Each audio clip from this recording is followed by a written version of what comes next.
কিন্তু চাঁদ কাজী নাম শুনে বুঝতে পারছেন তিনি মুসলিম ছিলেন। তাহলে মহাপ্রভু কেন ওই মুসলিম ভদ্রলোককে মৃত্যুর পরে সমাধি দিলেন?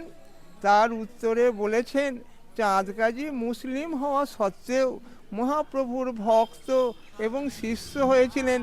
তাই মহাপ্রভু চাঁদ কাজীকে মৃত্যুর পরে নিজে হাতে মাটি দিয়ে সমাধি দিয়েছিলেন। তো চাঁদ কাজী কে ছিলেন?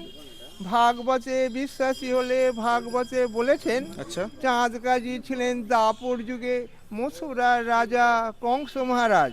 আচ্ছা। সেই কংস মহারাজের দৈববাণী ছিল কৃষ্ণ ভগবানের হাতে ওনার মৃত্যু হবে। তাই মৃত্যু ভয়ে ভীত হয়ে কংস মহারাজ কৃষ্ণ ভগবানকে মেরে ফেলার জন্য অঘাসুর, বকাসুর, তৃণাবর্ত, পুতনা, শকটাসুর এই সমস্ত